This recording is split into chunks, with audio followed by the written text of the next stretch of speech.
Happy New Year, Chaser friends. It is I, Rachel, returned again, and I missed you so much. I'm here to do the January book haul, and we're going to talk about some great books that I have been reading, and so many different genres, fiction, YA. Get excited. Okay, book number 1. We're starting with The Thief of Lanwyn Manor. This is classic Regency, Gothic-y. It's about Julia. And Julia is like struggling with some stuff in her life. She has a broken heart. So she goes to this manor that her cousin's in. Her cousin's gonna give birth. And so she's like, I'll escape my life and go to the manor. And there, mystery is happening. Is it ghosts? Is it a thief? Things are missing. It's very stressful. There is a very cute older boy who she's like, should I marry him? I'm very stressed, about the whole having to get married. It's Regency times. She needs security. But she likes his younger brother. Where's it gonna end up? I really liked it. It's light on the romance subplot, which is my sweet spot. And so if you like a little bit of mystery and a little bit of intrigue and just a dash of romance, I think this would be the book for you. If you are looking for something more serious, then The Book of Waking Up, which I don't have, forgive me. There's gonna be beautiful near me somewhere cover of it, but it's Seth's. So this was his first book. It was called Coming Clean. Super incredible memoir. Essentially, real life story. His kid is dying, and so he's in the hospital. His kid is dying, and he makes the conscious 100% decision that he's never going to be sober ever again, and starts that day. And then his kid doesn't die, but he's an alcoholic.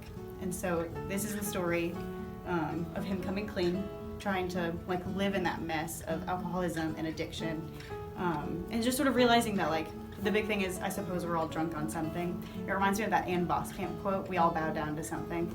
So the second book that he has, The Book of Waking Up, is about facing your coping mechanisms, and so his was alcohol, but others is chasing success, or addiction, or pills, or being liked, or being pretty, or pornography, or whatever it is that you are using to cope with your hurt. And so the Book of Waking Up is facing those coping mechanisms, actually understanding the pain that has led you to those coping mechanisms, and then waking up, coming back to God.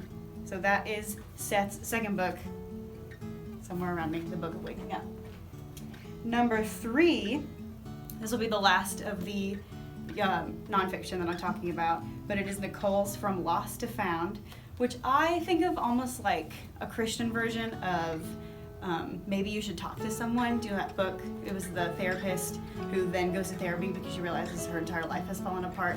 And so this is kind of like that. She's a therapist, she's a marriage therapist, and she's like, I've got everything together, everything's good, I'm married, I'm successful at my job, we're gonna have some kids.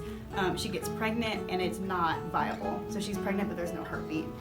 And then that happens again and again and again.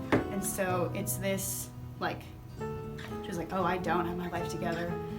I had my life together because I had everything I thought I wanted. And so what do you do when you don't have the things that you thought you wanted? How do you move forward if you might not get those things at all?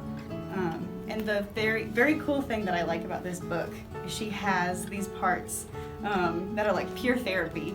She'll end a chapter where she's talking about her life, but then put it back on you and ask these personal questions and have you reflect on it. And so it's good not only to listen to her story, but also sort of deal with your own, if that's a situation that you're in. And then the last one is a personal favorite. I love this book. It's called The Silence Between Us. It's YA, which is my favorite of all categories. And it is about Maya, who is deaf. And she has transferred out of her deaf high school into what she calls a hearing high school. And it's, the whole having to come in, she has an interpreter.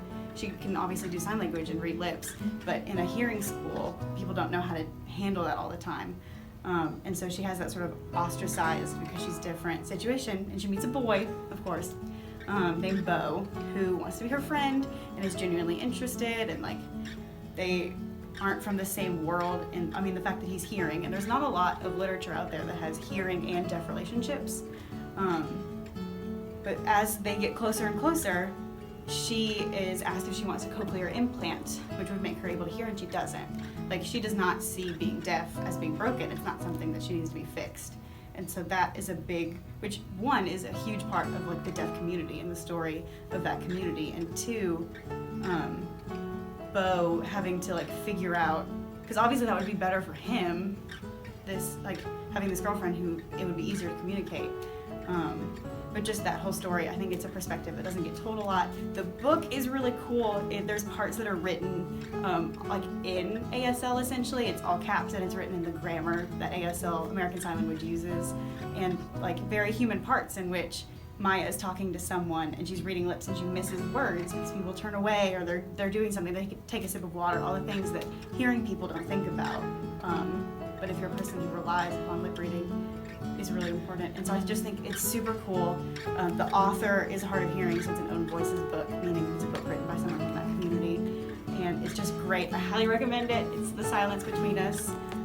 And those are my books for January. I hope you're having a blast. I hope you're all watching The Mandalorian because I'm obsessed with Baby Yoda and I would die for him. But I hope you're just having a great time. I miss you bunches. Bye, Chaser friends.